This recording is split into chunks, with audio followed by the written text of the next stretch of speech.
बिस्मिल्लाहिर्रहमानिर्रहीम। अस्सलाम वालेकुम पाकिस्तान। नाजरीन कैसे हैं आप? ठीक ठाक हैं? उम्मीद करता हूँ बिल्कुल ठीक ठाक होंगे और अपनी खूबसूरत सी ज़िंदगी अपने खूबसूरत अंदाज से गुजार रहे होंगे।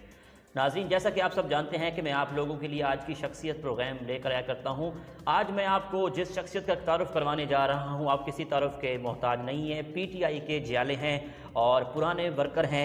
मलिक मोहम्मद फराज चन्नन साहब हमारे साथ मौजूद हैं। आप vice president UC union council 20 भी रह चुके हैं खानूवाली के, और इसके अलावा member focal person information department government of Punjab भी आप हैं। और इसके अलावा आपको बताता चलूँ कि साबका डिप्टी हेड आई के इंफॉर्मेशन भी आप रह चुके हैं। तो आज हम मलिक मोहम्मद फराज चन्नन साहब से खसूसी गुफ्तगू करेंगे और PTI के हवाले से बात करेंगे। जो PTM बनाएगी है ख़ास तौर पे, उसके क्या नुकसानात हैं, क्या है, और ये रैली बहावलपुर में हुई है, इस हवाले से भी बात करेंगे। तो आइए मलिक मोहम्मद फराज चन्नन साहब से बात करते हैं। अस्सलाम वालेकुम सर। वालेकुम सलाम सर। कैसे हैं आप? अल्हम्दुलिल्लाह सर। सबसे पहले बहुत शुक्रिया, आपने हमें कीमती टाइम दिया। आपका शुक्रिया जनाब कि आप आए मेरे जैसे वर्कर के पास। आपका शुक्रिया, आपका एहसान है मेरे पास कि आप आएँ और हमारे जैसे यूथ के जो लीडर्स हैं, यूथ के जो वर्कर्स हैं, उनका आप आवाज़ बन रहे हैं। माशाल्लाह आपने काफ़ी अच्छा अपने आप को मनवाया है इस मीडिया की फील्ड में। मैं आपका भी शुक्रिया अदा करता हूँ कि आप आए मेरे। फराज साहब, अगर हम तलीम के हवाले से बात करें तो आपने इब्तदाई तलीम कहाँ से हासिल की और आपका तलीमी सफ़र कैसे चल रहा है? जनाब, मैंने अपनी मिडल जो है अपने इसी इलाके से, पाकिस्तान इस्लामिक स्कूल है, मैंने वहाँ से की है। मैट्रिक मेरी अल्पाइना स्कूल से है और उसके बाद मैंने अपनी FSC Punjab group of college Bahawalpur से मुकम्मल की है। और अभी मैं BS कर रहा हूँ IUB से, अपने बहावलपुर की जो हमारी यूनिवर्सिटी है, वहाँ से मैं अपने BS का फर्स्ट सेमेस्टर है, उसी में मैं हूँ। मलिक साहब, अगर सियासत के हवाले से बात करें तो सियासत में आने का शौक़ आपको कैसे पैदा हुआ? अभी आप स्टूडेंट हैं, सियासी सफ़र को देख रहे हैं, इसका शौक़ कैसे पैदा हुआ? बिल्कुल जनाब, मैं बिल्कुल छोटा सा था और 2011 की लगभग ये बात है। मैं 2011 में ऐसे ही बैठा था और मेरे वालिद साहब जो हैं वो TV लगा के बैठे थे। ठीक। और 30 मार्च का वो दिन था और इमरान खान साहब अपना लाहौर में ख़िताब कर रहे थे, 2011 का वो जलसा। ठीक। उनको सुना, उनको देखा, और मैं बताता चलूँ कि मेरी फैमिली में से इस टाइम कोई भी सियासत में नहीं है। ठीक। और मेरा ना ही कोई सियासी बैकग्राउंड है ना कुछ। मैं सिर्फ इमरान खान को उस दिन देखा, उसी वजह से मोहब्बत पैदा हुई, क्योंकि हमारे जो साबका सियासतदान है वो, उनसे देख के सियासत से बंदे को नफरत होती है कि एक लफ्ज़ पड़ा हुआ है जी, घटिया सियासत। लेकिन इमरान खान साहब वो वाहिद लीडर हैं जिनको देख के एक हुब्बुल वतनी और सियासत की तरफ लगाव हुआ मुझे वो 2000। मलिक साहब, अगर मैं बात करूं सियासत के हवाले से, तो सियासत में अगर बात की जाए तो PTI को ज्वाइन करने की क्या ख़ास वजह थी? जनाब, PTI ज्वाइन करने की ख़ास वजह तो इमरान खान साहब ही हैं। ठीक। क्योंकि उनको देखा, लगा कि यार वही वो लीडर हैं जिनको देख के हमारा मुल्क भी बदल सकता है, हमारे अवाम के वो जो मसाइल हैं वो सारे हल हो सकते हैं। इस वजह से बाकी जमातों में कुछ करने का, जाने का कोई फ़ायदा नहीं था। मुझे एक लीडर लगा, क्योंकि मैं यूथ का वर्कर हूँ, एक बिल्कुल आम सा आदमी हूँ। मैं जैसे ही देखा कि इमरान खान साहब आम आवाम की बात करते हैं, मुझे उनका बोलना और उसके बाद उनकी सादगी वो मुझे बहुत पसंद है। इस वजह से मैंने पाकिस्तान तहरीक इंसाफ ज्वाइन की, क्योंकि और जितने भी लीडर और जितनी भी जमातें हैं उनके आप लीडरान को देख लें, वो रहते शाही महलों में हैं, बात आम आवाम की करते हैं। ये नहीं होता जनाब। वो एक बंदा है जो बिल्कुल सच जो बोलता है वो दिल से बोलता है। इस वजह से मैंने पाकिस्तान तहरीक इंसाफ में ज्वाइनिंग की और अल्हम्दुलिल्लाह अभी आपके सामने है जो भी है। इमरान खान की क़यादत में पाकिस्तान किस हद तक तरक्की कर रहा है, इस हवाले से आप क्या कहना चाहेंगे? बिल्कुल जनाब, इमरान खान की क़यादत में जिस तरह से मैं आपको बताता चलूँ, 2018 में अगस्त में इमरान खान साहब ने हलफ उठाया, पाकिस्तान बहुत ही शदीद मुश्किलात में था। हमारी मईशत को देख लें, हमारे खसारे को देख लें, हमारा बढ़ता हुआ कर्जा देख लें आप, और हमें बिल्कुल डिस्टेबलाइज मुल्क मिला था। जिस चीज़ को हम देख के हमारे लीडर ने हार नहीं मानी और उसने स्ट्रगल की। जैसे आप 1992 का वर्ल्ड कप देख लें, कोई नहीं कहता था कि इमरान खान ये वर्ल्ड कप जीतेगा, पाकिस्तान ये वर्ल्ड कप जीतेगा। वो वाहिद बंदा था जो कहता था कि हम फाइनल भी खेलेंगे और हम फाइनल जीतेंगे भी सही। और देख ले, बिल्कुल 1992 का वर्ल्ड कप भी पाकिस्तान जीता। उसके बाद मैं आपको हम अपनी मईशत की बात करते हैं। 2018 में जैसे हमने हुकूमत संभाली जी, तो बिल्कुल ही जनाब कि हमने अपनी पाकिस्तान की जो आप उस टाइम हमें जब मिला था करंट अकाउंट डेफिसिट का सारा बहुत नीचे था। आप देख लें पहले 10 महीने में उसको सरप्लस लाया गया और अल्हम्दुलिल्लाह आज हमारा करंट अकाउंट डेफिसिट का सारा कई सालों की बुलंद तरीन मकामी सतह पर है। एक्सपोर्ट हमारी बिल्कुल बढ़ चुकी है। हम मानते हैं जी हमारी जो डॉलर है वो उसमें अर्निंग नहीं है, बिल्कुल हम मानते हैं, लेकिन आप जाके देखें कि वॉल्यूम ग्रोथ 30% के हिसाब से तरक्की कर रही है। सो ये वजह है, महंगाई है, बिल्कुल इंशाल्लाह उस पर भी कंट्रोल लाया जा रहा है। और ये जो 2021 का साल है, ये हमारे 2 साल जो थे बिल्कुल हम वो काट चुके हैं और इंशाल्लाह जो मुश्किलात के थे 2021 का जो साल है ये तरक्की का साल है। इंशाल्लाह हम ये पाकिस्तान तरक्की करेगा, इमरान खान की क़यादत में तरक्की करेगा। मलिक साहब अपोजिशन ने पीडीएम बनाई है, तो इस पीडीएम से हुकूमत को कोई खतरा हो सकता है? जनाब पीडीएम एक तो मस्खरे की बात है जी, पीडीएम की हम बात करते हैं। पीडीएम एक जिस दिन बनी थी उसी दिन फ्लॉप हो गई थी, वो मैं आपको बताता हूँ इसकी वजह जी। इसकी वजह यह है कि जनाब जिस दिन पीटीएम बनी उस दिन हमें ये समझ नहीं आ रहा था उनको कि वो लीड कौन करेगा। अच्छा, मैं नवाज शरीफ साहब का जी बयान आया, दिन में बिलावल वजीर आज़म होगा, रात में मरियम वजीर आज़म होगी, बाकी जो टाइम बचेगा उसमें मौलाना वजीर आज़म होंगे। उनको लीडर ही नहीं मिल रहा था कि जो लीड करे। उसके बाद मैं आपको बताता हूँ कि पीडीएम एक महंगाई आम आवाम के लिए नहीं है। वो महंगाई पे मुझे कौन सा जलसा है जिसमें बता दें उन्होंने महंगाई की बात की हो? वो अब्बू बचाओ तहरीक है। वो मौलाना साहब हैं तो अपने केसेस, आज इमरान खान इन्हें एनआरओ दे दे, इमरान खान इनके जो केसेस है वो वापस ले ले, तो ये कुछ भी नहीं है, ये अभी ख़त्म हो जाएगी पीडीएम की तारीख। ये बिल्कुल एक मस्खरे वाली बात है, कुछ भी नहीं है, ना ही हुकूमत को इससे कोई खतरा है और अवाम भी अब इनके झांसे में नहीं आएगी। अच्छा मलिक साहब, दूसरी बात यह है कि अक्सर पीडीएम के जलसे में जो लीडर्स हजरात आते हैं, जैसे मरियम नवाज साहबा होगी, फजलुर रहमान साहब होगी, इमरान खान को सिलेक्टेड कहते हैं। सिलेक्टेड के हवाले से आप क्या कहेंगे? जनाब हमें तो बिल्कुल ये एक मस्खरे वाली, एक हंसने वाली बात लगती है सिलेक्टेड। ये वजीर आज़म बनते तो वजीर आज़म थे, अगर हम बातें खोलने बैठ जाएं तो काफ़ी पीछे चले जाएंगे, बातें खुलती जाएंगी। ये वजीर आज़म बने तो वजीर आज़म, हम बने, हमारा लीडर वजीर आज़म बने तो वो सिलेक्टेड। जी बिल्कुल, मैं कहता हूँ कि मेरा वजीर आज़म सिलेक्टेड है, मैं कहता हूँ उसको मेरी आवाम ने सिलेक्ट की है, उसको मेरे जैसे वर्कर्स ने सिलेक्ट की है। आप लोगों की जो बातें हैं उसको देख के आवाम अब हंसती है, आपके पास कुछ नहीं है बताने के लिए। बिल्कुल, मैं पीडीएम जो भी एक नाम नेहाद इत्तेहाद है वो सिर्फ अब नाम का ही इत्तेहाद है जनाब, उसमें हुकूमत को भी कोई खतरा नहीं है। बहावलपुर में हाल ही में एक रैली हुई थी जी जी, तो रैली किस हद तक कामयाब हुई है, इस जनाब बारे में आप क्या कहते हैं? जनाब बिल्कुल, ये भी एक, मैं जैसे ही बहावलपुर में एक इन्होंने अभी 3 जनवरी को ही वो किया, उसके बाद मैं आपको एक बात और भी बताऊंगा। 3 जनवरी को जी यहाँ पे एक रैली का इत्तेहाद हुआ, बिल्कुल जी यहाँ पे होनी है जी, 3 तारीख को यहाँ पे रैली होनी है। हम 2 तारीख को या यकम को मैं बैठा था अपने ही घर में, सोच रहा था कि यार 11 जमातें हैं पीडीएम में, तो उनकी एक जलसा है यहाँ पे 3 तारीख को, एक मकाम होगा और वो भरा हुआ होगा। 11 जमातें, अगर 11 जमातों का एक जमात का भी 10-10 हज़ार कारकुन आए तो मेरा बावलपुर तो बिल्कुल, आप हम सब बावलपुर के रिहायशी हमें पता होगा कि ये तो जगह ही नहीं बचनी बावलपुर में। ये जनाब मैं जब 3 तारीख को देखा, ये समीउल्लाह चौक से सिर्फ सरायकी चौक तक इन्होंने रैली निकाली, तो बताएं बावलपुर के जो रिहायशी हैं उन्हें पता है कि 2.5 किलोमीटर में कितनी रैली निकल जा सकती है। मैं आज आपको चैलेंज करता हूं, मैं आज अपनी आवाम को बताना चाहता हूं, पीडीएम के नुमाइंदों को चैलेंज करता हूं, इमरान खान आज ऐलान करे कि सुबह में पाकिस्तान तहरीक इंसाफ बावलपुर में जलसा करेगी, मैं आपको चैलेंज से कह रहा हूं यहाँ बावलपुर में पांव रखने की जगह नहीं होगी। उससे पहले हम एक अपना साबित कर चुके हैं, 2017 का जलसा, 2018 का जलसा, 2014 का जलसा, जो बावलपुर ड्रिंक स्टेडियम पाकिस्तान तहरीक इंसाफ के लीडर इमरान खान साहब ने यहाँ पे अपना एक जगह मुंतखब की, आए वहाँ पे जलसा किया, बिल्कुल कोई जगह नहीं बची थी जनाब, वहाँ पे ड्रिंक स्टेडियम में पांव रखने की जगह नहीं थी। आप आए हैं, आपने आज जलसा करते या मानते, ये जनाब बिल्कुल ही मैं आपको बताना चाहता हूँ बावलपुर में फ्लॉप शो था, कोई इसका आप देख लें। आपको मीडिया हजरात भी कह रहे थे कि रात को शाही महल जी जनाब सऊद साहब हैं हमारे, वो नून लीग के जो हैं, उनके घरों में बैठ के रात को इन्होंने मौसीकियाँ सुनी हैं। मौसीकियाँ सुन के सुबह आके ये आवाम की बात करते हैं। साउद साहब का घर एक मेरे ख्याल से पाकिस्तान के बड़े तरीन घरों में आता है। वहाँ पे बैठ के रात इन्होंने सोने के बर्तनों में खाना खाया है, सुबह ये आके इन्होंने आम आवाम की बात की है। ये सब एक नाम नेहाद इत्तेहाद है। ये अवाम भी अब इनसे वाकिफ़ हो चुकी है, इनका कुछ भी नहीं है पाकिस्तान की मफाद की खातिर।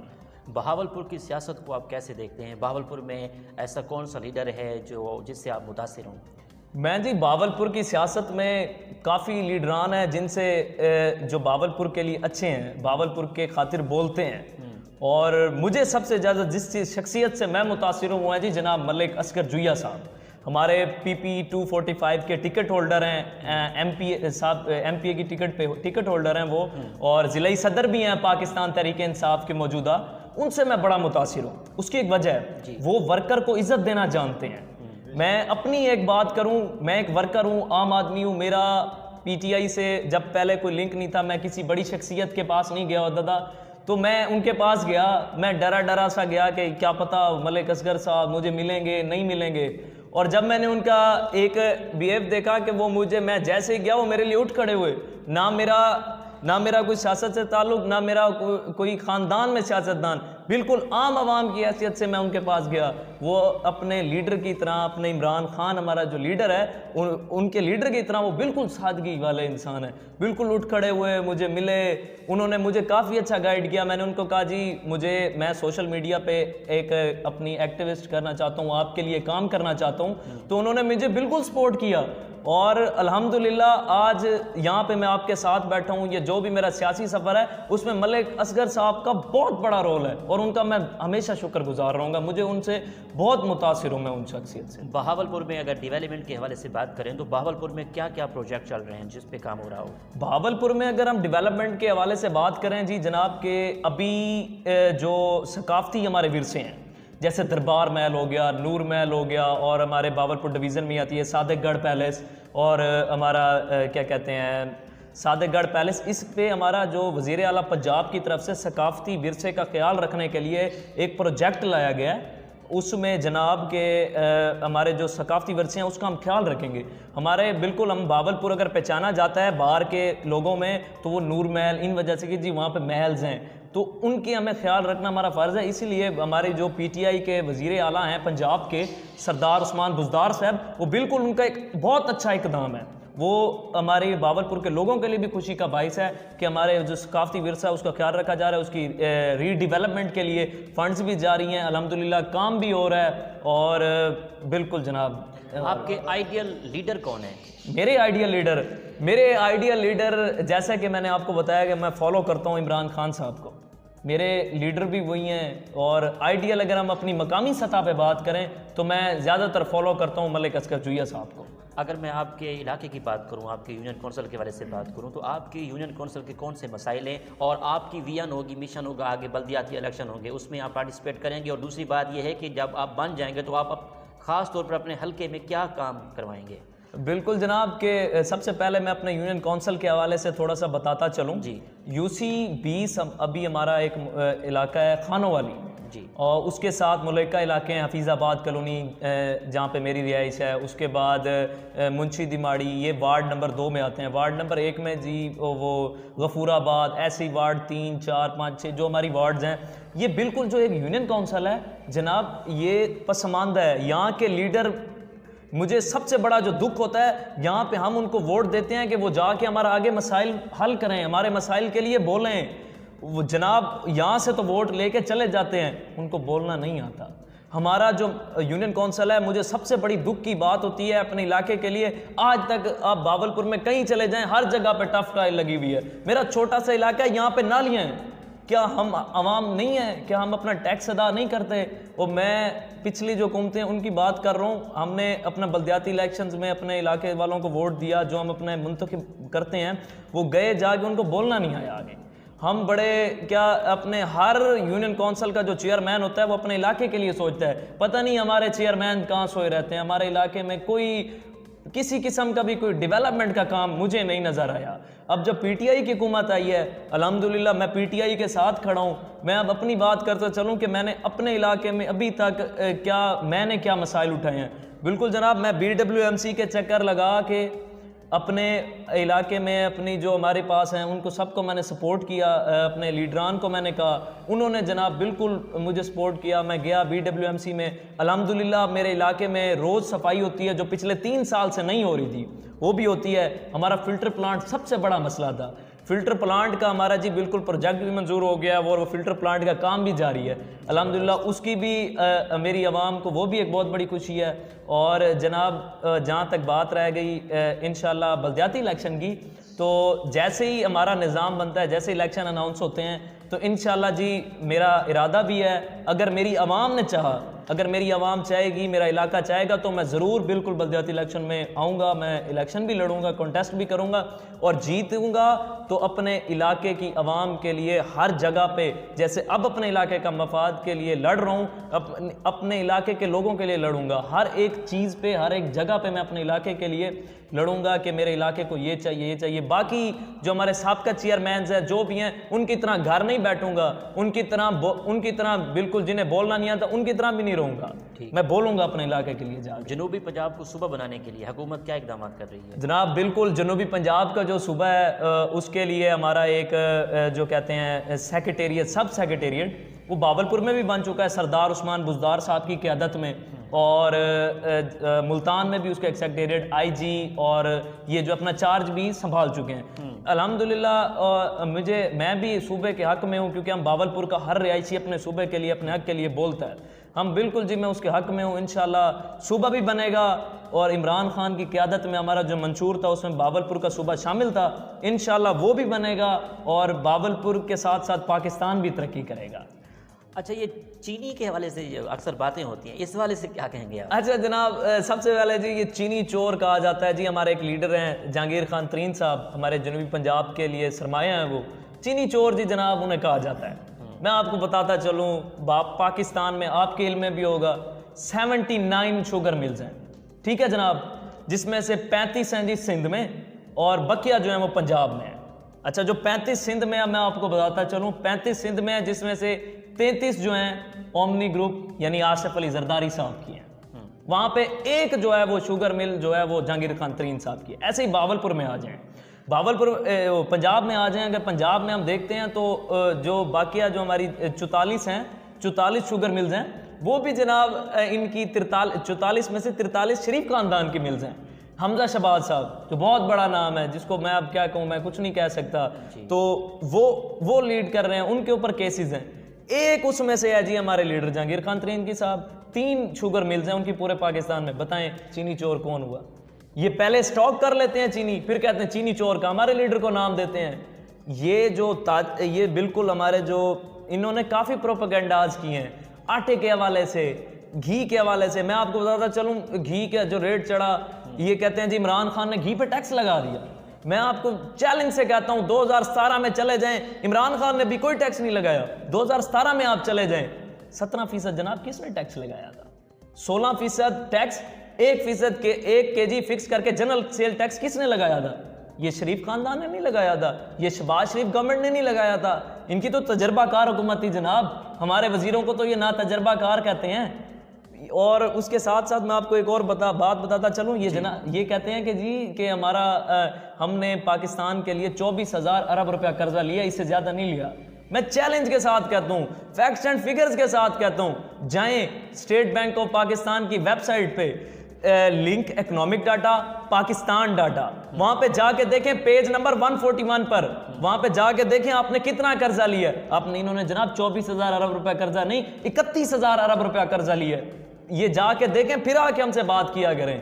इनके जो एक्टिविस्ट हैं वो भी सिर्फ एक नाम नेहाद अपनी सोशल मीडिया पे चलाते हैं, जिनको कुछ भी पता नहीं होता। मलिक साहब, आप अभी यंग सियासतदान हैं, सियासत में आ रहे हैं, तो आपका विजन क्या है? आप लोगों के मसाइल हल करते हैं। आप सबसे पहले तो ये बताएं कि आपके दिन की मसरूफियत क्या रहती हैं, सारा दिन क्या करते हैं, लोगों के मसाइल करते हैं, आप क्या मसरूफियत रहती है आपकी? जनाब बिल्कुल, मैं अपने इलाके के लिए सारा दिन हाजिर होता हूँ, और जिसमें से देखा जाए तो मैं एक स्टूडेंट वर्कर हूँ, मिडिल क्लास, मैं अपनी स्टडी भी साथ साथ कर रहा हूँ। इसकी वजह से जहाँ तक मेरे इलाके को मेरी ज़रूरत होती है, मुझे जहाँ पे भी मेरा इलाके का कोई भी फ़र्द, चाहे बच्चा हो, छोटा सा बच्चा भी अगर देखा जाए ना कि 10 साल का बच्चा किसी के पास आता है कि मुझे ये काम है, बड़े उसकी बात नहीं सुनते, बच्चा है क्या कर लेगा, क्या कहता होगा, मैं उसके लिए भी जाता हूँ। अगर हमारा जो बड़े हैं, हमारे बड़े मेरे बुजुर्ग जो मेरे जो भी हैं मुझे बुलाते हैं कि हमारा ये काम है, हमारा ये काम कर दो, तो जनाब मैं अपनी पूरी एफर्ट डाल देता हूँ। चाहे वो किसी भी सरकारी महकमे में काम हो, जैसे सुई गैस का किसी का, हमारा जो इलाका है बिल्कुल पढ़ा लिखा इलाका नहीं है, लेकिन हमारा देहाती इलाका में आ जाता है, यहाँ पे लोगों को पढ़ना मतलब कि ज़्यादा नहीं आता, उनकी मीटर की जो दरखास्तें होती हैं वो लेके मैं अपने उधर वापडा ऑफिस में जाता हूँ। सुई गैस के लिए मैं अपने इलाके में अपने इलाके के लोगों के लिए सुई गैस के दफ्तर में सारा दिन दफ्तरों में काटता हूँ।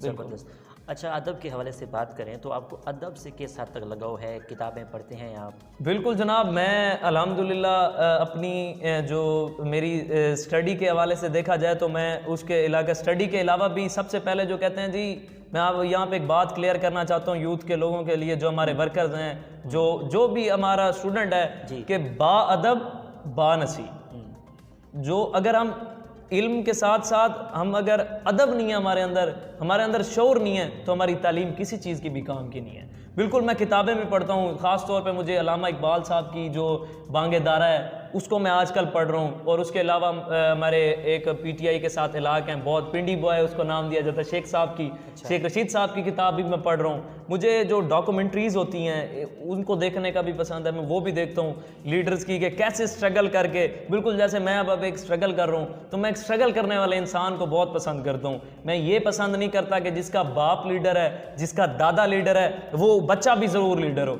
क्या हमारा हक नहीं? मेरा कोई ख़ानदान में कोई सियासतदान नहीं था, इसलिए मैं आज तक पीछे हूँ। क्या इसकी ये वजह है कि मरूसी, मेरा सबसे बड़ा नज़रिया सियासत में आने का भी ये था कि मैं मरूसी सियासत के खिलाफ हूँ। मेरे लीडर को देख लें, इमरान खान साहब, उनका ना कोई बेटा सियासत में, ना उनका वालिद सियासत में। इनके आप देख लें, नवाज शरीफ साहब खुद सियासत में, नवाज शरीफ के बेटे सियासत में, ये शाहिद खकान अब्बासी जो बड़े अच्छे मुझे लगते हैं, शाहिद खकान अब्बासी हो गए, इनके ख्वाजा साद रफ़ीक हो गए, ये भी हाथ पकड़ के ऐसे मरियम नवाज के आगे बांध के खड़े होते हैं। क्या ये सियासत है? ये इसी चीज़ का नाम है। वो पीपल्स पार्टी में बहुत अच्छे लोग हैं, एतजाज़ हसन साहब, मौला बख्श चांडियो साहब, वो भी हाथ पकड़ के वो 25 साल के लड़के के सामने खड़े होते हैं, पर्ची में उनको पार्टी मिल जाती है। मैं सबसे ज़्यादा खिलाफ इसी चीज़, क्योंकि मैं मरूसी सियासत के बहुत खिलाफ हूँ। मुझे मरूसी सियासत बिल्कुल पसंद नहीं है। मैं कहता हूँ वर्कर आए, स्ट्रगल करे, स्ट्रगल करके ऊपर आए, उसको हम मानेंगे। बिल्कुल ठीक है। अभी आपके साथ इस टाइम मैं देख रहा हूँ बहुत खूबसूरत चेहरा हमारे सामने मौजूद हैं, और आप इस टाइम डिप्टी हेड आई की इंफॉर्मेशन है अवैस अब्बासी साहब, इसके बारे में आप क्या कहेंगे? जनाब ये मेरा बिल्कुल भाई भी है और दोस्त भी है मेरा, और बिल्कुल हमने स्ट्रगल जो है बिल्कुल साथ स्टार्ट आपने ओहदा छोड़ा है, अब इन्होंने ओहदा संभाला है? नहीं नहीं नहीं नहीं नहीं, ये इनका जो इनका ओहदा था वो मेरे से पहले हो चुका था। ठीक है। मेरा जो नोटिफिकेशन है वो भी बाद में हुआ था, इनसे पहले, इनके बाद हुआ है मेरा नोटिफिकेशन। ठीक है। ये इनकी एक अलहदा तंजीम साजी है, ये तहसील लेवल पे थे, मैं डिवीजन लेवल पे था। मैं कुछ अपनी वजह से, क्योंकि मैं मेंबर फोकल पर्सन भी हूँ और मुझे अपने इलाके के भी छोड़ने की वजह मैं आपको बताता चलूँ, मुझे अपने इलाके के लिए कुछ काम करना था, मैंने इलाके को भी संभालना है। और अब्बासी साहब जो है ये माशाल्लाह सोशल एक्टिविस्ट बहुत अच्छे हैं, पाकिस्तान तहरीक इंसाफ के, पाकिस्तान तहरीक इंसाफ को इस टाइम बावलपुर में बहुत अच्छे अच्छे लोग सोशल एक्टिविस्ट कर रहे हैं, भाई भी उसमें शामिल हैं, भाई जो हैं काफ़ी मेहनत कर रहे हैं, इंशाल्लाह ये भी एक दिन। अच्छा फराज साहब, पाकिस्तान तहरीक इंसाफ की तंजीम साजी के बारे से बात करूं तो किस हद तक मुकम्मल हो चुकी है बावलपुर में? अच्छा, बावलपुर में हम बात करें तो जनाब बिल्कुल हमारे जो सैफुल्लाह खान न्याजी साहब हैं, जो हमारे चीफ ऑर्गेनाइज़र हैं पीटीआई के, उन्होंने यहाँ पे एक तंजीम साजी बनाई। जैसे अभी एक नोटिफिकेशन हुआ है डिस्ट्रिक्ट प्रेसिडेंट हमारे लीडर हैं मलिक अस्कर जुया साहब उनका, उसके अलावा और भी हमारे नोटिफिकेशन हुए हैं कयूम आजम खान तरीन साहब का, इनायत करीम साहब का, जैसे मैं वाइस प्रेसिडेंट हूँ, मेरी भी लिस्ट इन्होंने ही जारी की थी। ये देख लें कि मैं यूसी लेवल के लिहाज से आज मैं आपके सामने बैठा हूँ, खुद आप अंदाज़ा लगा लें कि पाकिस्तान तहरीक इंसाफ की तंजीम साजी कहाँ तक पहुँच चुकी है। एक डिवीजन लेवल तो होगी, तहसील लेवल भी होगी, एक यूसी लेवल का नुमाइंदा आपके सामने बैठा है, तो देख लेना कि कहाँ तक आपकी यहाँ पे हमारी तंजीम साजी पहुँच चुकी है। और इंशाल्लाह इसको अभी तंजीम साजी को यूसी लेवल पे आ गई है, इससे नीचे भी हम कोशिश कर रहे हैं अपने वर्कर्स को लाएं, इकट्ठा करें और उनके लिए पाकिस्तान तहरीक इंसाफ के लिए मसला। मलिक मोहम्मद फराज टन्नर साहब, आखिर में बहावलपुर की आवाम को, देखने वालों को, सुनने वालों को और अपने वर्करों को और पीडीएम को क्या पैगाम देंगे आप? जनाब सबसे पहले मैं अपने वर्कर्स को तो नहीं, मेरे जो भाई हैं, पहले मैं वर्ड करना, मेरा कोई वर्कर नहीं है, मैं खुद एक वर्कर क्लास का आदमी हूँ। तो मैं अपने उन भाइयों को, उन सब लोगों को मैं एक पैगाम देना चाहता हूँ, हमेशा स्ट्रगल करने वाले का साथ दें, जो स्ट्रगल करके ऊपर आए उसका साथ दें, पीडीएम की तरह नहीं। पीडीएम की तरह ये जनाब वो एक बच्चा सा 25 साल का लड़का, वो बिलावल साहब उठ के खड़े हो जाते हैं, वो लीडर बन जाते हैं, ये कैसे? ये सियासत नहीं होती। हमेशा उसका साथ दें जो आपके लिए बोलना जानता हो। सबसे हमारी आपको भी, आप भी माशाल्लाह बहुत अच्छा बोल रहे हैं, मैंने आपको भी जितना इंटरव्यू हुआ है हमारा, जितनी मुलाकात हुई है, ऐसे ही मैं चाहता हूं कि जिनको हम मुंतखब करें वो बोलना जानते हो। हम असेंबली में भेजते हैं अपने नुमाइंदगान को मुंतखब करके, वो आगे जाके हमारे हक के लिए बोलते ही नहीं है। इससे क्या हम नहीं सोचते कि हर क्लास का हर वर्कर आदमी वहाँ असेंबली में जिस बंदे को भेजता है कि जाके हमारे मसले के लिए बोले, वो बोलते ही नहीं है। तो मैं सबसे चाहता हूँ कि एक बोलने वाला शख्स जिसको बोलना आता हो और उसके बाद जो स्ट्रगल के लिए जिसका नज़रिया सही हो, उसको आप सपोर्ट करें। और इंशाल्लाह जहाँ तक मेरी बात है, मैं आप लोगों के लिए 24 घंटे हाजिर हूँ। पाकिस्तान तहरीक इंसाफ मेरा घर है और मैं पाकिस्तान तहरीक इंसाफ के लिए अपनी जान, अपना सब कुछ इमरान खान साहब के लिए मेरा कुर्बान है। और जहाँ तक बात रही कि मैं अपने इलाके के लोगों के लिए इंशाल्लाह जहाँ तक बोल रहा हूँ आप लोगों को पता है, और इंशाल्लाह जहाँ पे भी मुझे मौका मिला मैं अपने इलाके के लोगों के लिए ज़रूर बात करूँगा। बहुत शुक्रिया आपका जनाब, आपका भी शुक्रिया, कीमती टाइम दिया। अल्लाह आपको दुनिया के हर मोड़ पे कामयाबी अता करे। आमीन सर, आमीन। जी तो नाज़रीन, आपने आज की शख्सियत प्रोग्राम सुना। मलिक मोहम्मद फराज चरण हमारे साथ मौजूद थे। बहावलपुर की सियासत के हवाले से हमने डिटेल के हवाले से बात की और पीडीएम को भी टच किया। तो इसी के साथ अपने मेज़बान अहमद महमूद को इजाज़त दीजिए। अल्लाह हाफ़िज़, अल्लाह निगहबान, पाकिस्तान जिंदाबाद।